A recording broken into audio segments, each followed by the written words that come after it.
I sent it in general here. I sent it again. Okay. The NDP's in a hard turn when it comes to the way that their TikTok works. Yeah. So, for example, they did this one which is sludge. Oh my god, it does. They are doing sludge content. I didn't realize that. They did this one not too long ago as well on healthcare sizes and class sizes. Ain't no fucking way, bruh. Ain't no. If we need this to try to get any political content across, I guess one, we're trapped, so we kind of have to do it now. But good lord, I mean, we have Poilievre trying to do the short form YouTube essay. We have the NDP doing TikTok the classic sludge NDP content. cat videos. And... The NDP cat videos. Sorry, Ben, what are you saying with the NDP cat videos? Yeah, the NDP cat videos was like a mild controversy like a couple weeks ago, right? Was there actually? Yeah, I swear I saw people being like, this is tasteless, or it's not good, or it's stupid. I swear I saw a negative response to it. I mean, it's TikTok. Like, you can see the complete shift. This was a few months ago, how they did their stuff. It's just been a lot of like things about Ford and like news articles, and then it's like a sudden switch and a hard shift into cat videos and sludge content. Jesus Christ! What's the view count difference? So you can see here they're around 16K is like the high ones, but usually it's around 5K. And then when you got to the very first cat video got here, it's actually crazy. The first cat video got 500,000 views. No way. Yeah, but that wasn't just like people getting it recommended. I swear it was being like linked everywhere and it was reported on and stuff. Probably. So it worked. Yeah, any publicity, yada yada yada.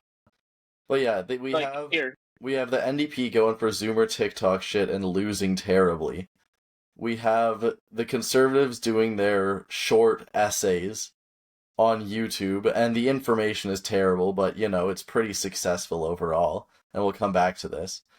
I think what the Liberals need to do is start doing boomer comics on Facebook. Knowing the voter demographics, that they would bounce back, they would win. It's the biggest chance. I think the Zoomers would find it ironic and funny. Boomer comics are so literal that you might actually get the point across. It could easily be a viral thing. I think we've solved Trudeau's problems. Here, I know the Liberals are super famous for their like turkey talks, where it's like little kits and menu kits and little talking points on what to talk to your family about during like Thanksgiving or holidays. Oh, that's awesome. That's hilarious. The Hyperborean Trap House on top of the list. Again, you can see this is just sending you guys an example. Like, the question is, COVID-19 is a hoax, and this is how you that. And this doesn't make any sense. Anyone who says COVID-19 is a hoax is not going to listen to this response. What's the response say? COVID-19 is a hoax. We'll stop you right there. No shortage of misinformation has been cooked up this year, but the facts are clear. COVID-19 is a serious health threat, and we all need to do our part to help keep each other safe. Canada's free COVID-19 or COVID alert app, another app, famously apps are going well right now, can help by letting people know how possible exposures before any symptoms appear. Linking to Canada coronavirus, I hope people actually said that out loud over Thanksgiving. Has all the info you need to help ensure your loved ones are safe or supported. Yeah, this answer sucks. Anyone who thinks the COVID-19 is a hoax, telling them to download a government app onto their phone is not they're not going to listen to it. I sent like a non-partisan, like just general one, but they have like all the partisan stuff. Like, I hear Aaron O'Toole wants to take Canada back, and a little turkey cutely talking about what that means and how Liberals will protect Canada and so forth. This would be awesome if Liberals were cool. It just sucks that they are the least cool party, Yeah. I don't think Turkey Talk did that well overall. It also does look like a card you would get as a kid,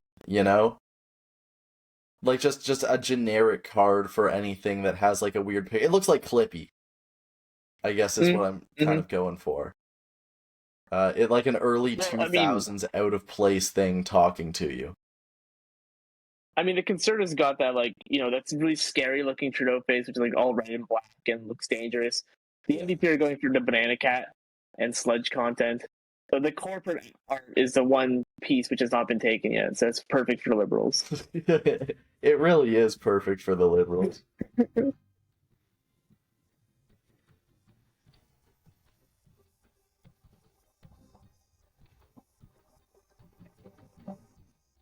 Done a lot of news stuff about ArriveCan, or like I just went and read the report. So I could take us through the report and then you could talk about the news shit or something. I don't know. I went the opposite way. So I actually started off with the original October 4th article and tried to review that with just internally have all the numbers. Okay. So if you want, I can start off and then you can go from the actual report and what happened recently. Yeah, let's do it. Okay, so before we get into it, do you guys remember ArriveCan? I actually did use it because I went to the United States during COVID.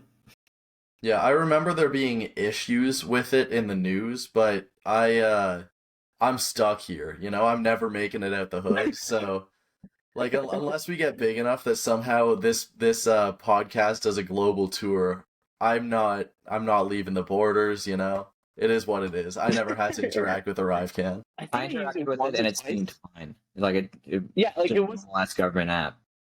Well, I have some. We'll get there. It was not fine. It may have seemed fine, but what it was spitting out was like completely irrelevant to the data it was given.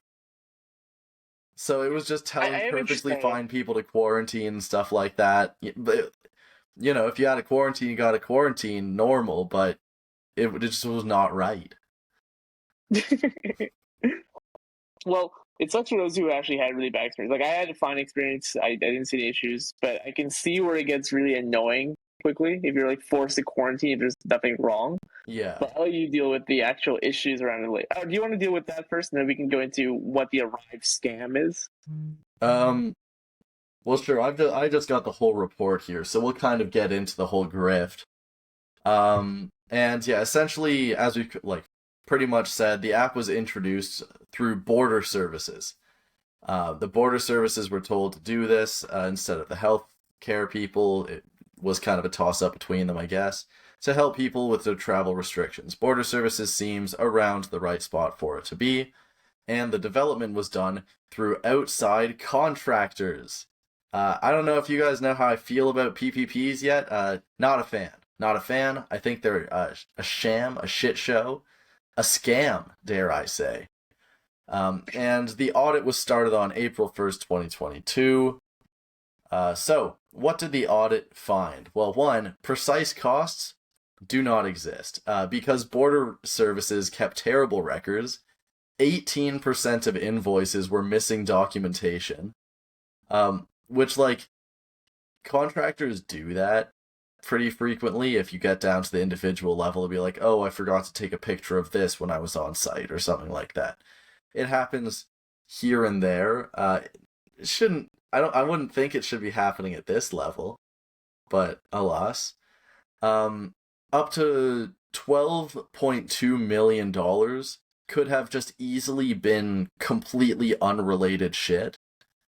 But since all the stuff was completely undocumented, they just don't know whether it was related or not. And there's also random things like immigration detection that were added on for no reason to the application's budget, which was 6.2 mil. That's another 10%. So 30% easily could have nothing to do with ArriveCan at all. We don't know. And we never will, probably. I mean, Uncle, you were a contractor, right, in a past life? Yeah. Oh, yeah. I love my contract work. I had a couple times where I forgot to do full documentation. But, you still fill out some, bullshit or something and just say, oh, I missed the pictures. You still get, text across, Mm-hmm. These people were there was nothing. Nothing. They have no clue what the contractors were doing. There were no goal points. There was no documentation of what they did. no check-ins or anything, no testing. It's just a void. It also kind of makes me like, wow, you can get away with a lot more. Oh yeah. This has convinced me even further that I would make a great grifter if I actually just kind of put some effort into it. Because I've been around shit like this. If you do contract work, you know that there is a little bit of a learned grift to do with it. That's how you make your money, is you kind of buff something out here. Oh, you had a 40-minute stop? No, that was about an hour, you know? Like, everyone knows, everyone understands, or maybe you, like, get lunch and you include that hour or something like that in it. Just, everyone gets it. But yeah, this is just an impressive amount of grift that I wish I was at the level that I could get in on this, but I feel like you have to be born into that kind of money to keep this kind of money rocking. But yeah, so external sourcing, this is why I hate PPPs, public-private partnerships, is that if a government does something, it needs to pay the cost of doing it. If private industry does something, it needs to pay the cost of doing it, plus a profit margin for the capitalists to make money. That's just how things work. But if you think the profit motive is good, then you're fine with that, because they'll innovate with that extra money or whatever. You know, that's something that happens whether you like it or not. It exists. External sourcing probably doubled the cost of the whole thing, which is a little more than a skimming profit off the top. To make things happen quick, they interestingly enough cut all the red tape around the process to make sure that it would go, because we needed it now. And here we will introduce our buddy GC Strategies, which had no documentation for their first contracts. They just got them. There were 3 submissions. One of them, not GC Strategies, submitted a proposal. GC Strategies then won the contract, and the selection process was, in the investigation, not justified whatsoever. At this point, I remember listening to a report where basically, like, they preemptively made GC Strategies. We don't know what GC stands for. I'm assuming it's Government of Canada Strategies, but we don't know that for sure. GC Strategies is a company that has been doing millions of dollars of contracts with about 20 different departments in the Canadian government. And before the ArriveCan was happening, they were working with the Canadian government. And it's kind of interesting how some of the stuff on the government, on GC Strategies website, some of the things that they talked about in previous proposals and previous reports were copy pasted as questions into the request for proposal that the Canadian government released. Yeah. Like, it was suspiciously close. I think at one point they're like, we're looking for people who can build apps for the iPhone, Android, and BlackBerry. And it's like, wait a second, why is that even a question in 2020? There's not many BlackBerry users out there. Mm-hmm. But on GC Strategies website or whatever, it talked about doing that. Yeah, I think it was, we need someone who can develop apps for 2 out of the 3. iPhone, Android, or BlackBerry. And GC Strategies had it listed. We can develop apps for 2 out of 3. iPhone, Android, and BlackBerry. Buddy, which 2? Come on! Oh my god. It's boggling to realize that they left mystery. BlackBerry has released only Android phones since 2015. What is even the question here? That's yeah, exactly. Look, we got some BlackBerry nationalists in the group here. All right. Mm. But even if you only buy BlackBerry phones, they're Android phones now. Yeah. But that's boring. It was a really weird situation altogether. So agency employees had been invited to dinners and such by the vendors, which is never a great sign. There seems to be a little conflict of interest, dare I say. But this audit didn't go further into that because there was already an RCMP investigation going on into that, which is pretty good. They're getting a multi-pronged attack. So yeah, there were proposals that were accepted without any competition with a few other big companies. Well, actually a bunch of them. The pie was pretty big, and you got none of it. And after landing the contract, the government just kept seeming to expand their times, which is generally fine because, oh, the company knows what they're doing, no sense to rock the boat and have to retrain or anything like that.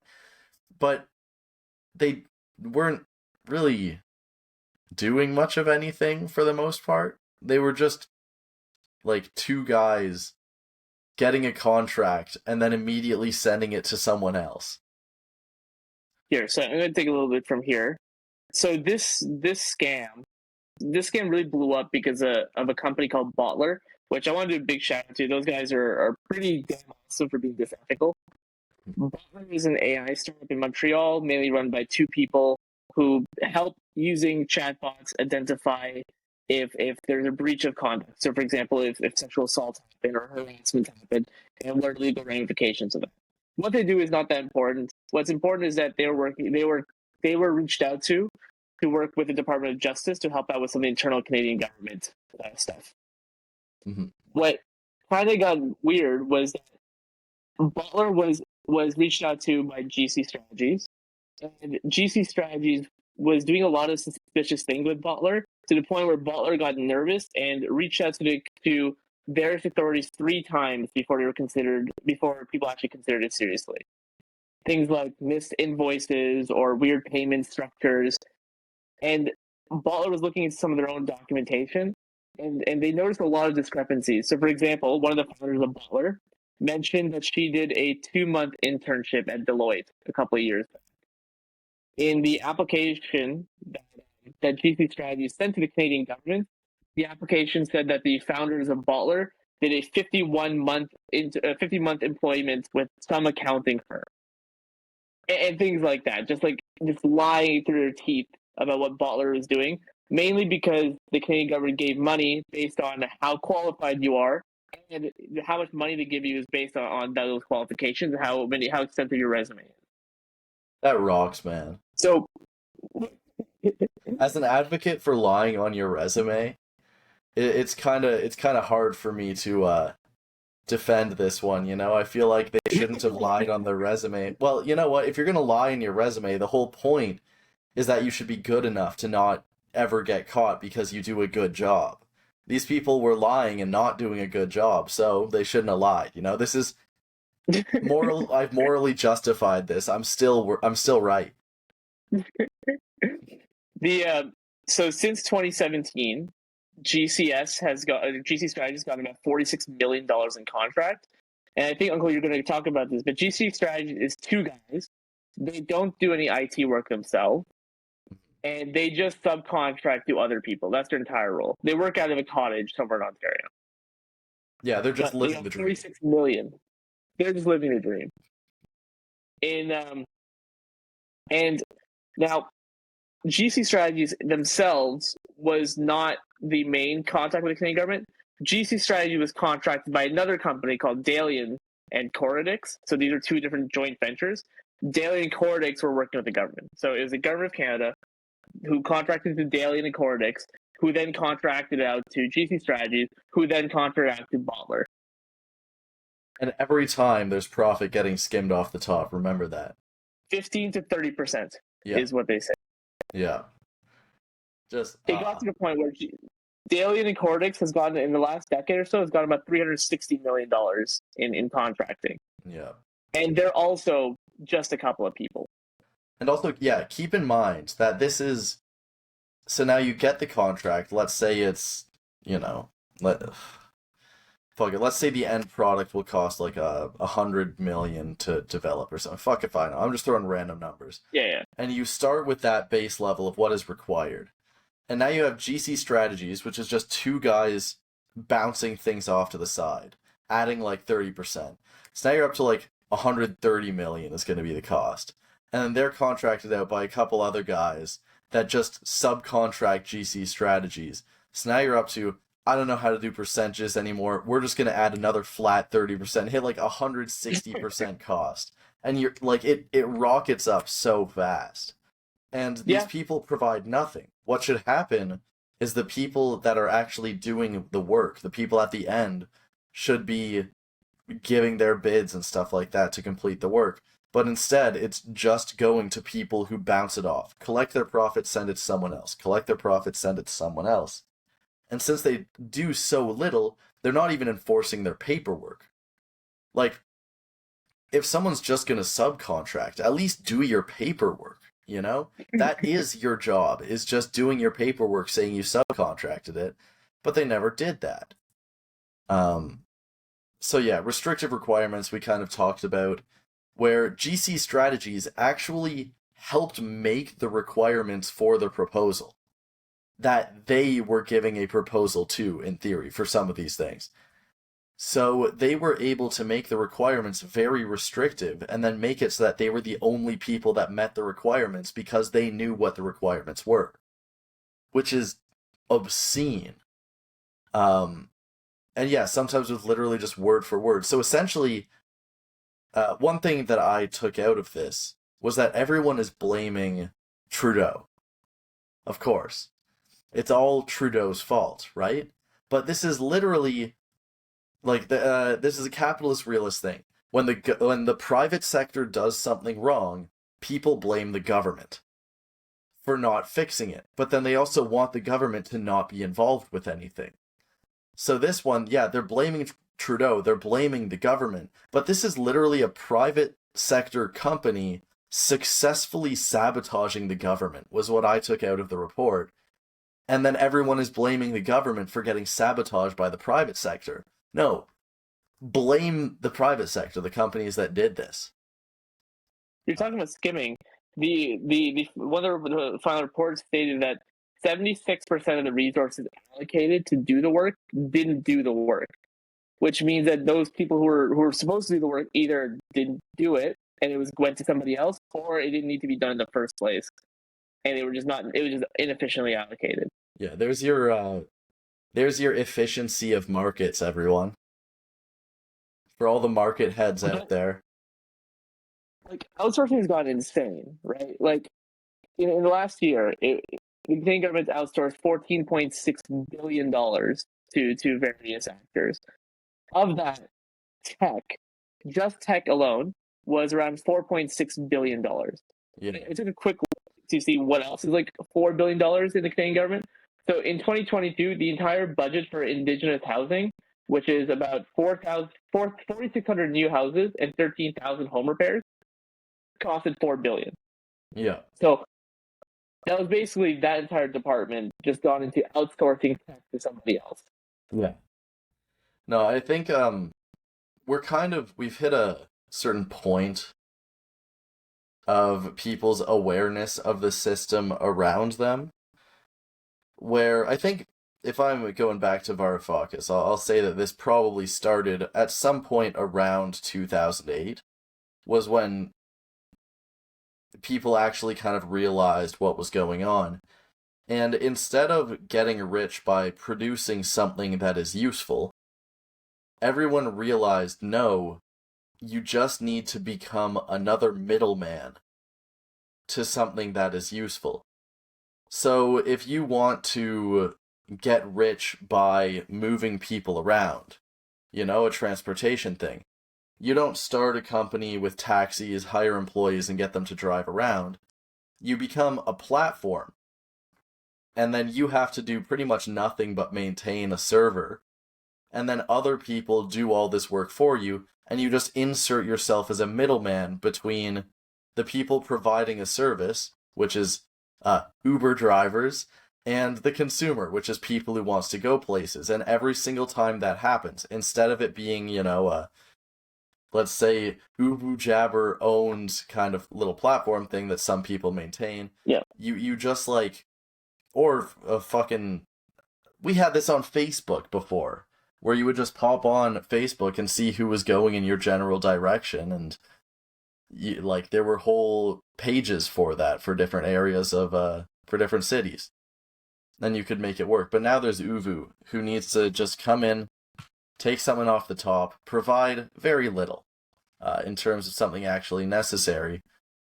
And they have to charge, like, it would be cool if it was, like, 50 cents, $1 for a ride or something. But because they put so much investment into breaking the law and undercutting taxi services, it's now extremely expensive. And I think people realize that to make it in this economy, you just have to grift. You have to be another middleman. You have to do as little as possible and siphon as much as possible until you get caught, and hopefully you're rich enough that the consequences won't get you. Well, there's two underlying parts to this, right? Like, this is the assembly lineification of the economy, right? You get really, really, really, really good at like one thing and one thing only. And since you're so good at that, you get all the work related to that wherever it is kind of the idea. And the idea is that by decentralizing everything as much as possible, and because you have people who are super good at this one thing, you're being as efficient as possible. Because the idea is that whenever those problems come up, you are the best person in the world to do it, so you can get it right away. And since if enough people have this problem, you're never going to be sitting idle. You'll be able to add value at all times. Yeah. The counter argument to that is that eventually you lose a lot when it comes to like small changes, or you lose a lot of institutional knowledge, which is necessary if anything kind of goes bad. Oh, yo, your audio just slowly was degrading and suddenly got really good again. Oh, my AirPods died. Oh, it was using your AirPods audio. I was wondering what the hell was going on. I was going to wait until you stopped saying anything and bring it up. Okay. But there you go. Sorry, were you still going, or? Well, no, that's like more or less it. But I think like that's been a lot of the opposition to this as well, for at least from the political side. Is like, okay, we're getting to the point where the Canadian government doesn't do anything. Yeah. But because they can't do anything, they don't know what's going on at all. Yeah, all they can do is push more money into the private sector, and the private sector will completely blow most of it. Worthlessly. At least 30%, right? Yeah, like at least, and that's if there's only one layer down, and there almost never is. Especially in kind of another thing was, big bankers were the kind of keepers of the economy until 2008. And since 2008, it's turned to consulting firms. Mm-hmm. So pretty much by default, if you want to do a project, you need to hit a consulting firm, and the consulting firm will figure everything out. So there's your 30% plus another 30% right off the bat. If to find someone, you need to consult and then find someone. $14.6 billion in outsourced consulting. Yeah. Yeah. Like that's not a small number. That's an insane number. It's thrown into the fire pit, man. It's thrown into the fire pit. And it could be used so productively, especially because consultants provide extremely little. Like, if you want a consultant, there should just be inside government consulting people that you would just ask. They should just be on payroll, and it would be much cheaper. You would hire them out of wherever they're hired from. Maybe not straight out of uni, but like hire some from a consulting firm so that you don't have to deal with McKinsey, who is infamously expensive for no reason to give shitty advice.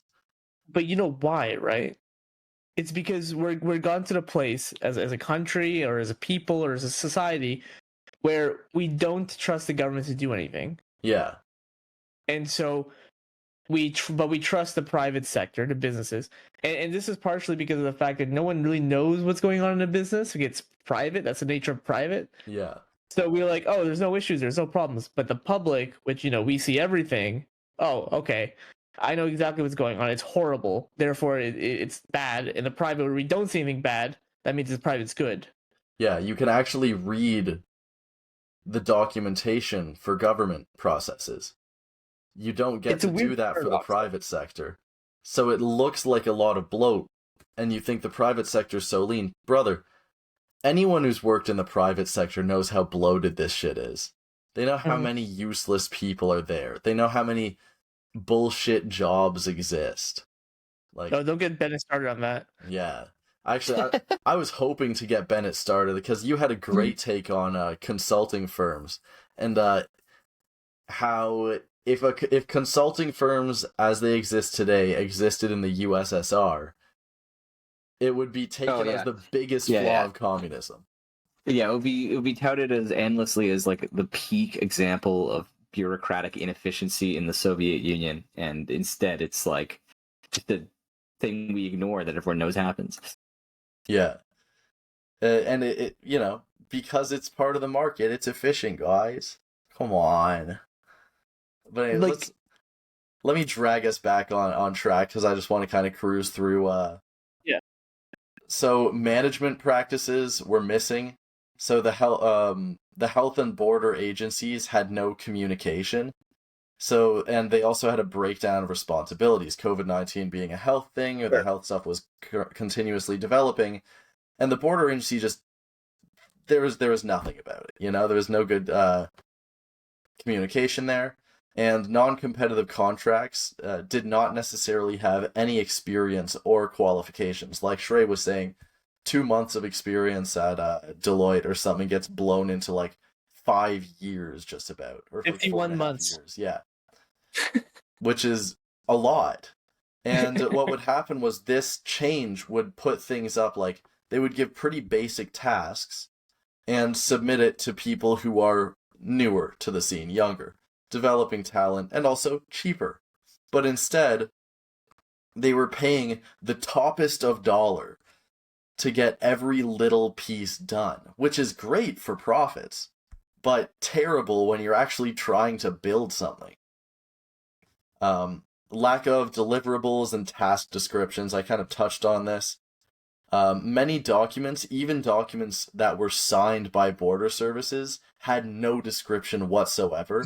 It was money for nothing and fucking, yeah, checks just going out for free, baby.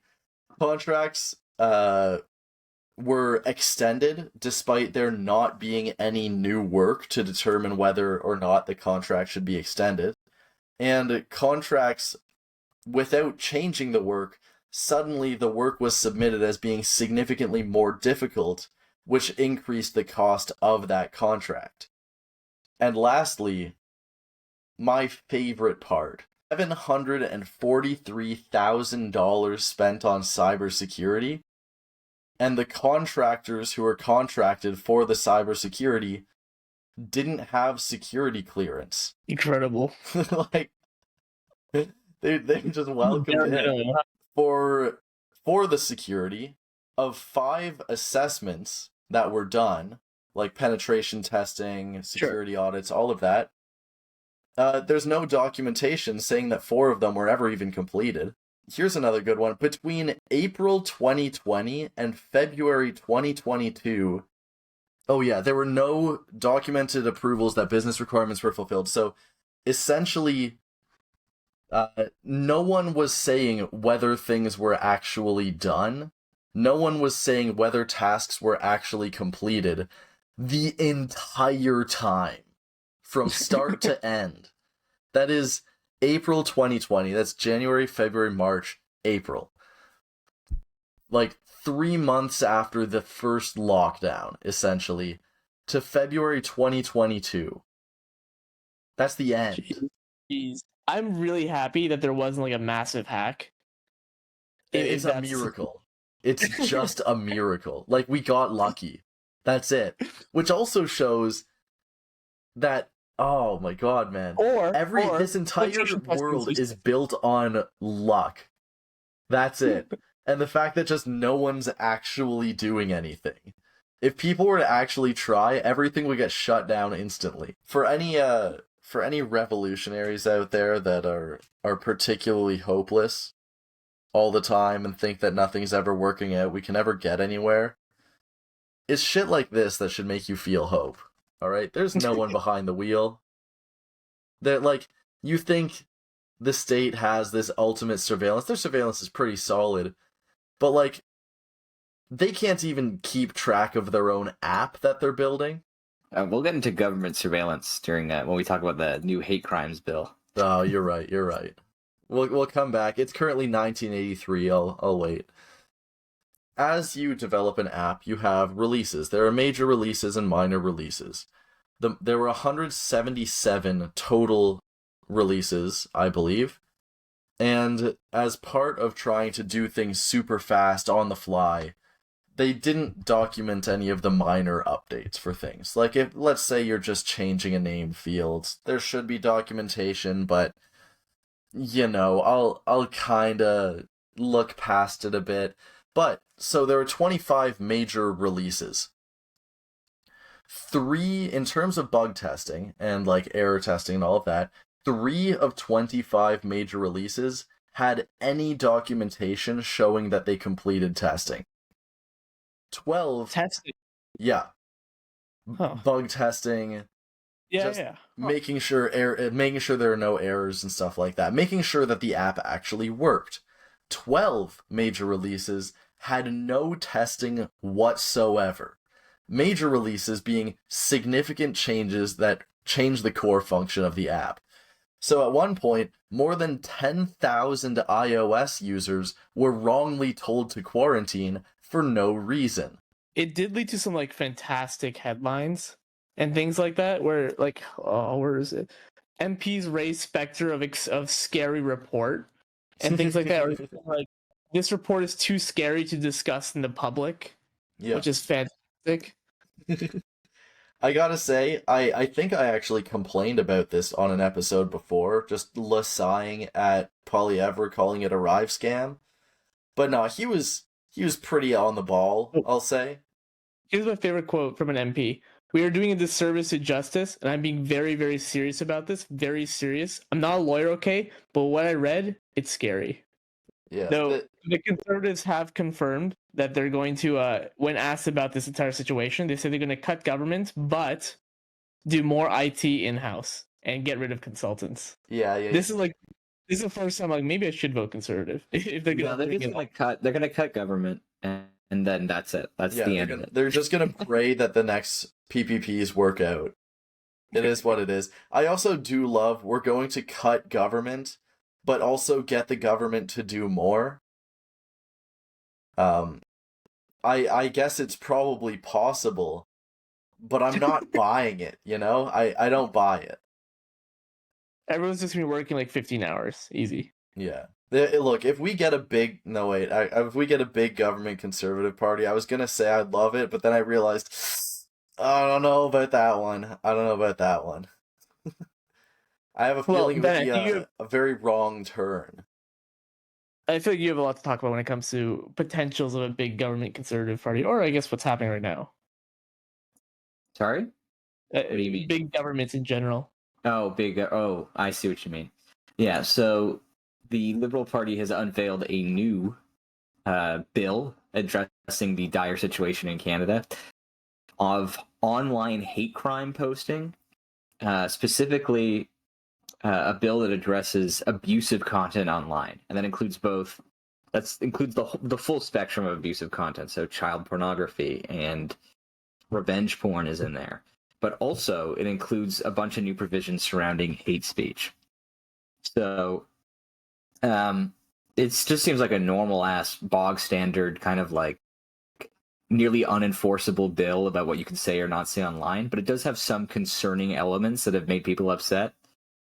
The first is that you can be charged with hate speech if there is reasonable suspicion that you would commit hate speech, which is like, I mean, you don't have to be like pro free speech to recognize that that's like a bad idea. White boys listening to rap music, you're all getting rounded up.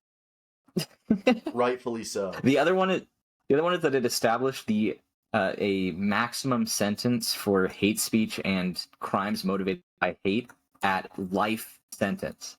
Well, life is just 25 years, but yeah. Yeah. Explicitly, the bill does explicitly say life sentence. So that's, I assume they mean the maximum, which is 25. Yeah, 25, yeah. Yeah, crimes what are your motivated thoughts by on that? hate could definitely justify that, but that's also crimes motivated by hate is a pretty big umbrella. It's a pretty big umbrella, I'll say that. Yeah, that's why, like, just normie liberals are kind of upset about this even. Like, Margaret Atwood condemned the bill as, like... I am one, like, okay. I don't know much about this one, but I from what I understand, though, this seemed like an important, imperative step in potentially charging people or charging charging bad bots or identifying bad bots on the internet, which is why I'm slightly pro this. Mm-hmm. We talked about this before, where it's getting scary out there, just like how you can't tell what's a bot and what isn't a bot. Yeah. And it seems like so many things are bots, and then there's all those famous or infamous stories of bots trying to stir people against each other, trying to stir up hate and violence in general. If people are starting to get fined for hate speech, I wonder if that's going to lead to a place where we can finally like identify bots more easily, because people don't want to have to pay for their bots going haywire and start swearing or calling people slurs. Yeah, that might be what they're targeting. They actually did mention the bill does include exceptions that social media companies are not liable if their users promote hate speech. Oh, it's dead on arrival. I'm against this now, actually. And it did also legally establish that pornography websites are social media, like Pornhub is social media. Really? Yeah, like because I guess you can like upload it on it like YouTube or something. Well, they have a comment section, don't they? So I feel like the Pornhub thing though was more like about the child porn and revenge porn part of the bill. Yeah, I guess it's we've already kind of had the amateur porn nuke. Like the thing that I figured about this was, okay, let's say a bunch of revenge porn or something like that is getting uploaded to Pornhub, but like Pornhub to upload amateur porn and stuff like that. Wait. The amateur porn nuke? Like an explosion of it? Yeah. No, the opposite. Was it? Like you now have to submit ID and stuff like that to upload porn to Pornhub. And it needs to be like verified as you, which pretty much meant that almost all amateur porn everywhere, just from regular people who are kind of, is it voyeurs a little bit, if they're dabbling in that, pretty much all of them don't want it connected with their ID in any way, in case something gets leaked. And yeah, pretty much all amateur porn is gone. It's just a part of the past now. Which is, well, what can you do? Like, I'm not that upset by that. It didn't really affect me, but it does seem a little sad, doesn't it? I don't know about that. I don't know about that. Yeah, but the main issues, I guess, with the bill are those two provisions. I think Margaret Atwood said there would be like a chilling effect where people would be afraid to speak their mind at all. There's also Margaret Atwood didn't say this next part. This is just a disconnect, but there's also always the issue of like if what speech is illegal is not strictly defined, it becomes just increasingly broad, and there are concerns about, well, what happens if someone we don't like is allowed to define what hate speech is? Like if a really weird judge is put a question like this is put in front of them about, like, is it hate speech to make a joke about Italians on the internet? Italians, no. Greeks, yes. They did say that private communications is safe. So I can like slur at you constantly, and that's okay. Yeah, it's fine in group chats and stuff. I assume that's what that means. Yeah, okay, they needed that one for sure. That would look really, really bad. I'm just cautiously, passively optimistic that this will lead to getting bots out. But if they're not charging the social media companies, then like even a little bit, then why would they care? I guess, and then who will moderate that? Yeah, so I guess it will be organically. We have to like complain about it, and that could lead to charges happening. Yeah, without realizing that they weren't going to charge any social media sites or anything. I wrote when it said they will create a digital safety commission to manage this. I said, why do I feel like this is going to be dreadfully understaffed and completely toothless? Yeah. Yeah, the thing is, like, there is some also, like, the response to Margaret Atwood from the minister specifically mentioned defending children. You know something stupid's about to happen when someone brings out that card. Yeah. I think the Liberals, I don't think that has to do anything really with the content of the bill. I think what's happened is the Liberals have always seen the Conservatives riling people up against them, saying, oh, but the children, but the children, but the children. And the Liberals were like, oh, we're going to use that for our own means, without realizing that they're not cool, and they suck. And they're just so lame, and it did not work. Well, it's important to remember the context. Where what was it, 2 or 3 weeks ago? The conservatives came out saying they're gonna put in place an ID system for porn, Yeah. and that's meant to protect the children. So this just seems like an Uno reverse to try to use their wordage against them, very much in the context. Yeah, but like the conservatives are supposed to be this kind of moral panic group, you know? They're coming for the kids. It's the satanic panic all over again. They have like the civil rights panic, the satanic panic, the trans panic, the gay marriage panic. Like everything is kind of like that. So it's like, and it's always comes down to, oh, but think about the children. Think about the children. And the liberals have spent so long being like, man, shut the hell up.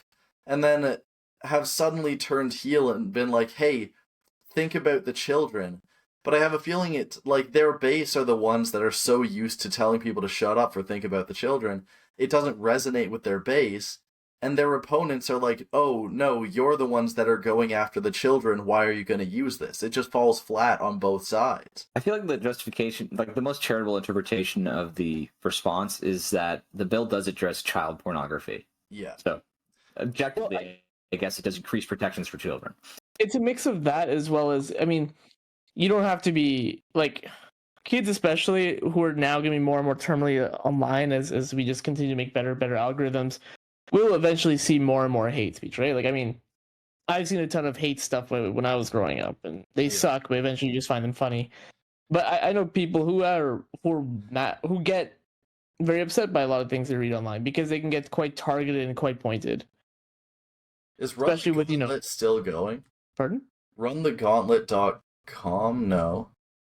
I don't know What what is it is. this? Run the Gauntlet was a site that was big. RunTheGauntlet.org? No, this is cringe edition. Yuck. Run the Gauntlet was a website that essentially was just a series of videos. And each video was worse and worse than the last one. And it was kind of like an early internet rite of passage. Okay, it seems like it's kind of fallen off just to being vile videos. But it would be like video 3, you'd just be watching someone getting like beheaded. Video 4, you'd be like watching someone cut their penis off or something like that. And it was just a series of just extreme videos. Everyone knows, like, there's the 2 girls, 1 cup. There's the 1 guy, 1 jar. All of those things, those were a huge part of the early internet. And even those, like, hardly exist anymore. I feel like they still might. But now it's literally just, you don't get that much extreme anymore.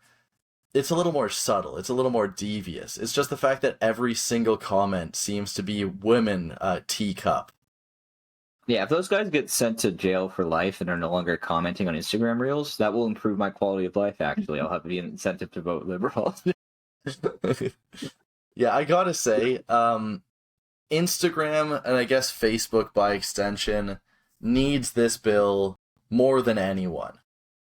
Mm-hmm. Mm-hmm. Yep. But they need to be punished for not enforcing themselves. Like, I would be very pro this bill, to be honest, if social media companies were forced to pay.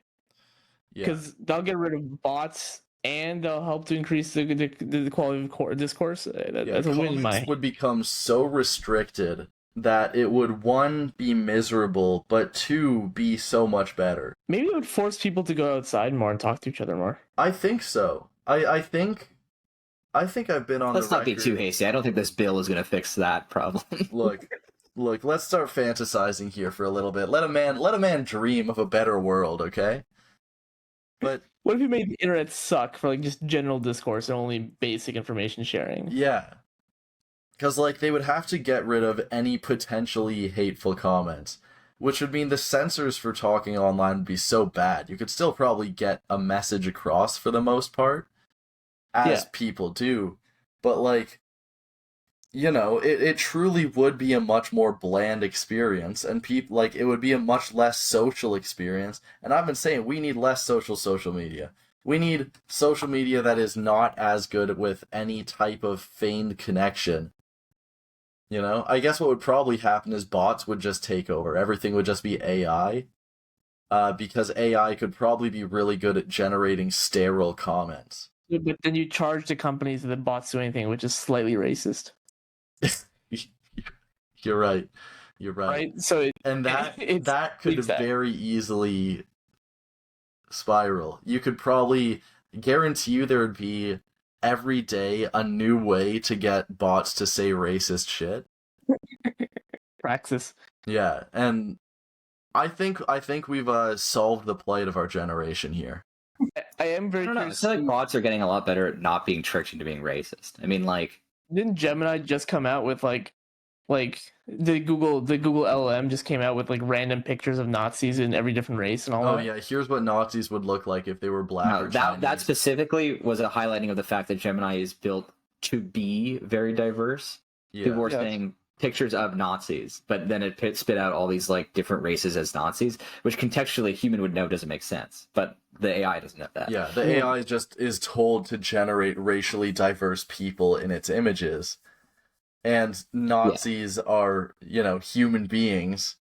So they Yeah. were made racially diverse in, Nazi uniforms. It's Now their method of making an anti-racist image generator or whatever was extremely brute force, where they just like basically appended at this before the prompt or after the prompt as a diverse or like not white or something like that. Yeah.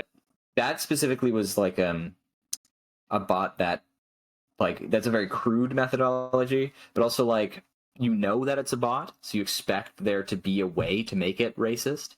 Mhm. But if it's like it's a chatbot you don't know is a bot, I see less for people to try to jailbreak it. And as time goes on, anti-jailbreaking measures will be more sophisticated. Well, do you guys remember back in the day there were things that you could text people who had an iPhone and it would shut their iPhone down? Yes, I do remember that. Yeah, I feel like we would get a few years of people saying, "Oh, if you post this, a bunch of bots will just come and reply racist shit to this comment." And it wouldn't be a recognizable comment in like the English language or something like that. It would just be a bunch of characters that happen to trigger a bunch of Facebook bots to say racist shit or something. I don't know, man. I don't know. I think eventually the only racist bots left or racist comments left will be stuff that's too politically fraught to crack down on, Yeah. like Israel-Palestine style racism. Yeah. Yeah, pretty much. It goes after hate speech, and it's like the right-wingers can't have anything that goes after hate speech because their speech is too closely identifiable with hate speech that they would get fucked over. Or like, this is extremist kind of speech, I'll say, not necessarily hate speech. Extremist speech, we already know from like, a bunch of social media people came out and researchers came out saying, oh, we can't block people from saying racist shit because too many Republican Party members are just saying that exact shit online. So either we have to start censoring parts of the government, or like how do you manage that? So the right wing can't have anything that goes against like extremist speech or anything like that.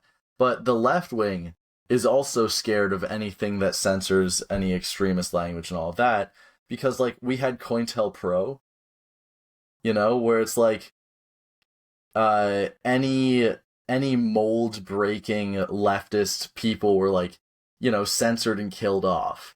And we are, by the nature of that movement, rather scared of being censored and stuff like that again. Like, we just got new Victims of Communism memorial. The commies would get rounded up into extremist speech. It is what it is. Although, like, so the expected outcome is generally having better insight and giving people a place to submit complaints about issues. Submitting complaints about hate speech is dead on arrival, because everyone is already so pissed off at each other on the internet. Everything is getting reported. So much shit every second of every day is going to be getting reported. It will not be able to be handled. And like, yeah, it's just over. I don't think it can really do anything. Same with child porn. It's like people aren't getting their child porn through like Facebook or anything like that, just posting it out loud. Like, they have their own sussy means that are completely separated from the media we see. So if that's on a reporting based thing, it's going to be rather tough to figure out. It's already criminal. No, but that's like, I feel like that's a point in favor of such things, right? There's a reason why child porn is so difficult to access. Not saying I tried, but Yeah. like it's not being sent on Facebook for a reason, right? Because there's been so many laws that have been successfully put into place that prevented it in the first place from going out through easy to use mediums. So I feel like that's like, you're right. At the end of the day, if you want to circumvent the law, you can circumvent the law. I know people who drank underage. I know people who drove cars before age of 16. Yeah. But the fact is, the majority were not able to do it because it was so difficult in the first place. Yeah, I feel like this bill, if it wants to achieve its goals, broadly speaking, the internet either has to be so sterile that people in our generation would actually go outside and start talking to each other, which I'm not sure is possible at this point. So, some of y'all are losers, man. I hate to break it to you. Like, I think I've told everyone that listens to our podcast to go out and get laid. Yes, I want to have the most laid podcast in history. But it's going to be a tough gig. Where was I going with this again? What the fuck am I even saying, dog? But yeah, either that or it's going to do effectively nothing. And it's just going to be overwhelmed with constant reports of hate speech. Israel-Palestine is happening. Everything someone says about Israel is going to be hate speech. And then everything anyone says about Palestine stuff is going to be hate speech. And just it's just going to be so overwhelmed that it will effectively become worthless. I feel like it also drastically underestimates the scope of the internet. Well, I guess it's pretty early, so maybe not. But like, if you're not going to go after the corporations, it's not happening. That I agree with wholeheartedly. I think it's gonna be one of those things where we're gonna see how it goes. I will say they're gonna be very, very scared to actually charge someone on this. Mm-hmm. Like, it's difficult to charge someone in hate speech in general in Canada. Yeah, and it's not impossible because our freedom of speech is very different than the U.S.'s, for example. But it is very difficult to charge someone. I think online, just the nature of everything and just how politically charges, people are going to be very, very, like judges especially, going to be very, very cautious when trying to apply this law. Mm-hmm. I think it could be really, really good at helping to bring in just data on everything. The Digital Safety Commission, or whatever it's called, doing studies and analysis would be really helpful. So at least we can see where people are going and what kind of communications are used. Yeah, I know in Canadian law, especially, like in the Charter of Rights and Freedoms, they talk a lot about reasonable limits, which I'm a huge fan of. That just because it's like something is very direct in a law doesn't always necessarily mean that it's to the word. There's always a bit of a reasonable test used on everything. Yeah. And so I'm not too worried on a civil liberties perspective. I know if you look at the law, if you look at each letter of the words used, yes, there's a very high likelihood that everyone in this group can be charged every single day. Yeah. I've seen what Uncle sends me on a weekly basis. I know he would be charged instantly. Yeah, the brutal racist abuse he heaps upon us.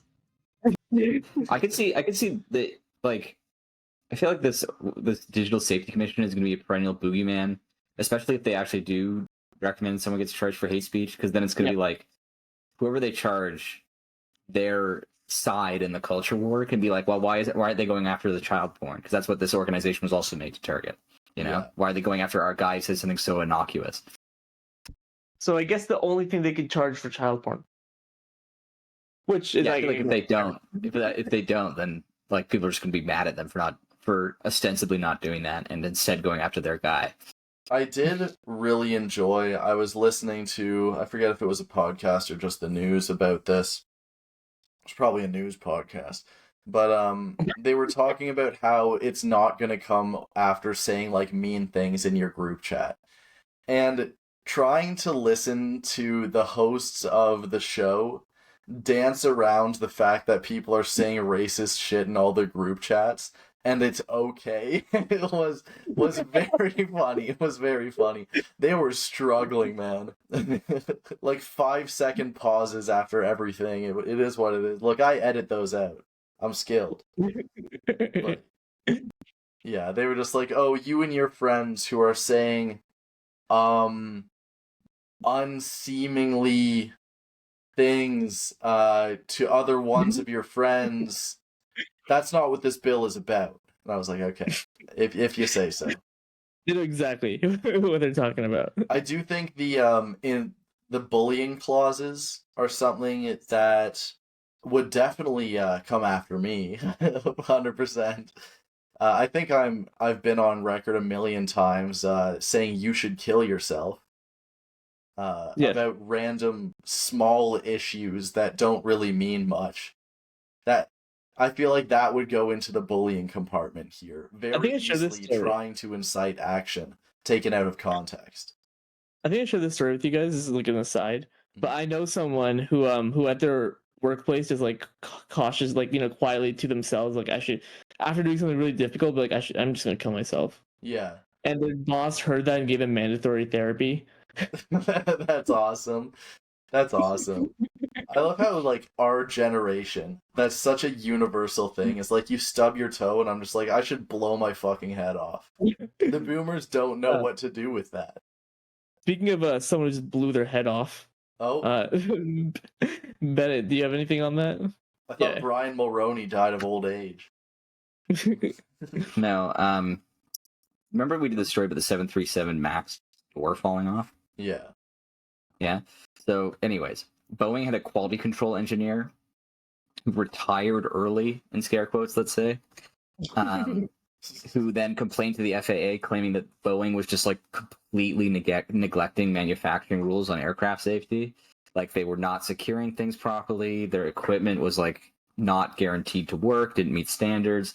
Something like a quarter of oxygen masks, he said, like don't deploy or deploy improperly.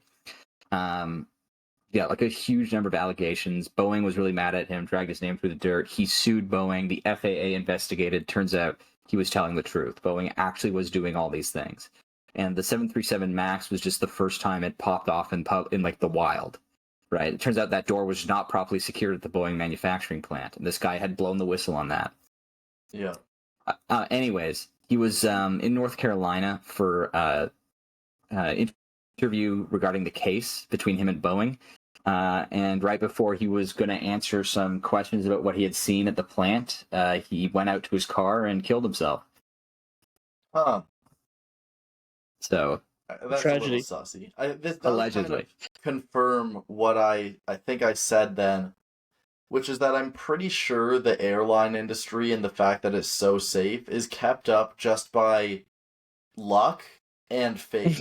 Well, one of the promises of air travel is that the FAA is like the only government organization that does anything anymore. Like they actually do crack down and stuff. So there is certainly an incentive for, let's say, allegedly, an airline company to allegedly fake someone's suicide and kill them if allegedly this person was about to expose them to the FAA. Yeah, real 2 bullets to the back of the head kind of shit. But yeah, I believe it. I believe it's an assassination. Everyone who listens to this podcast, you can quote me as a primary source. I saw it happen. Actually, I was there watching over as he got shot in the back of the head. You actually handed a gun, right? Yeah. They actually. I was holding a cocked and loaded 38 right behind him, moments before a bullet went through his head. Before he fell backwards. Do not look at how I'm funding this podcast right now, all right? Yeah, so rip to that guy, but don't get on any Boeing aircraft anytime soon. Yeah. As some business advice, I would recommend shorting the Boeing stock soon if the FAA decides to crack down. We are not qualified financial advisors. Honestly, maybe I'll do that. That seems like a reasonable idea. I feel like it can only get worse from here. Well, the thing is, if this guy's right, which the evidence points to it for now, that he was, then Boeing's going to have more high-profile accidents like the 737 incident in Portland, right? Yeah. So, yeah, I would say, again, I'm not a financial advisor, but maybe I would short Boeing stock if I knew how to do that. Yeah, if I had any more than like negative $1,500 in my bank account, I would sure be using my investments right now, baby. Like, I want to remind everyone, a door fell off in the middle of flight. Yeah, it's literally the front fell off tier. Like, it's like cartoon level. Yeah. Oh, can that happen? No. Then how'd it happen here? Well, it's not typical that the door falls off. Listen, we were lucky for the last 100 years. Yeah. Luck had to run out somewhere. And like everything is Boeing, isn't it? Well, not Okay. everything. They're Boeing, they're Airbus. pretty. There's a There's lot of them, but also like I don't know what's wrong with the FAA. Like they're usually really on the ball with this kind of stuff, but the fact that Boeing has been getting away with this for so long is very concerning. I said, I think that a big part of what keeps the airline industry together is one, luck, which seems like it may have stuttered a little bit, but two, faith. And I feel like if the FAA was just like, oh yeah, all of the safety mechanisms in most of the aircraft you guys were in for the last 10 years have not been working, it really might give people quite the shock, you know? Yeah, actually, that's a really good point. Like, it would be like a post 9/11 lack of trust in airlines if that came out. That just most people have been flying with no safety mechanisms this whole time. especially because flying is already super scary as a concept, and people are already nervous in general about flights. Yeah. If they come out with, oh yeah, the conspiracy theories are gonna go so well with this. Yeah, this was actually way more dangerous than you ever thought. Like, I've had more than 4 flights in the last like 5 years. If Yeah. 25% of masks didn't work, Then there's 100% chance that your mask didn't at some point. Nope, that's not how it works. But Oh my god. Shut up. listen, I will say this: flying is probably still safe for now, but as new Boeing stuff rolls off the line, maybe avoid Boeing stock. Yeah. Not Just, Boeing stock, the commodity Boeing flying stock. Look, right now, flying is still safe. Just make sure you stop flying before the next major disaster. exactly. I think that's this is it. that's the best advice we can really give. Yeah, we're endorsing Airbus here right now. The French people know what they're doing. No, bro, a Bombardier. This is a Canadian podcast. This is Right. a Bombardier podcast. Sure. Oh! Shrey's got that Bombardier drip right now. He's throwing off a 36-inch chain that says Bombardier. It's more of an accent, Bombardier. He's taking a sweet sip from that water bottle. Alright, well, let's I'm just gonna take a turn to the last article that we'll go into today, which is Pierre Poilievre's weird interaction with the media, which is just generally about how Pierre Poilievre, like, he'll be getting asked pretty standard interview questions, you know? Climate change is a big kind of thing that people are talking about right now. And someone will say, oh, how will cutting the carbon tax impact climate change? And he'll go to the reporter and more or less be like, you should kill yourself now. In slightly more friendly terms. But he'll be like, why are you even asking that? Show me your numbers. Show me what research you've done. And the reporter's like, mate, I'm paid to come and ask you questions about your research. And then Poilievre will be like, oh, and your news organization was found for having 3 lies in one article that you had to apologize for. And the reporter will be like, okay. And Poilievre just keeps on going. And this has a few weird implications. One is going off in the news like that.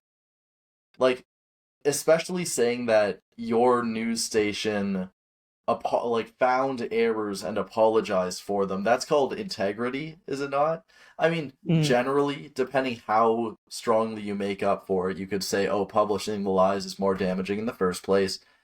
But still, it's better than not doing it at all, which Poilievre kind of just does. We did a little breakdown of his videos, and a ton of the information in there is, at a minimum, a big stretch of the truth.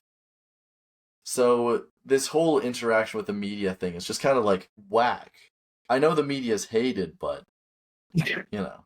Yeah, I will say I do encourage treating the media like they're the police, where you just don't are mean to them and don't talk to them. But yeah, Poilievre is really one to talk about lying, you know. But there's another interesting aspect of this that I found. We opened this up by talking a little bit about NDP using TikTok, and the Conservatives like Poilievre putting out his short essays, which is a new kind of interaction with the kind of the media war, I'll call it. It's been going on for a while. But Poilievre, in his short form videos, is able to put out his ideas undistilled by the media straight out to the people who want to listen to him, which has the advantage of just getting his ideas out as he believes them, but also comes with the downside of there's no real error checking on these videos. The people will just watch them and not watch anything else about it. So if they are incredibly manipulative or just straight out lying at certain points, there's no process to check in on them. I mean, that's not entirely new, right? I guess before there was at least some kind of error checking with the media being there, like, okay, you said this actually a couple years ago, kind of thing. Yeah. But I talked to some folks after the last provincial election when the Conservatives won 83 seats out of 124, and the NDP came second with 31. Mm-hmm. Or I also spoke. Actually, no, even better point. I spoke to some people from the last federal election when the Liberals were super hated, not as hated as now, but they're still super hated. But the NDP, who were well liked, only got 25 seats out of 338. Yeah. And I asked some people about it, our age, asking, like, why didn't you vote New Democrat? What happened? And a lot of them were like, look, I like the NDP. I like what they stand for. I like Jagmeet Singh. But come on, man. I kept seeing those TikToks everywhere. And he just looked so unserious and so unqualified by doing all these memes that I just felt wrong voting for the NDP. Yeah. Who said this? I'm not going to dox them. It came to him in a dream, all right? No, How old? Like, what's the demographic profile? You don't actually say they are. 8 months older than me. I'm surprised What's they your found it that much of birthday an and issue. social security number? But the point is that, like, and this was found in the polling as well. A lot of people just didn't take him that seriously because, like, his biggest TikTok of that era during the election campaign was of a TikTok of him sitting in a bathtub with water pouring down on him as he talked about how he was sad of something or the other. Oh, God. And it's like, it was a trend, right? So fair enough. But, like, on the other hand, you're now having, like Pierre release these long-form video essays of things which he's not saying the full truth on, but they're, like, engaging. You're like, wow, I feel smarter watching this. Yeah. And they really are well-produced videos, too. Yeah. Yeah, people want to vote for not someone who's like them. People want to vote for someone who they trust will make life better.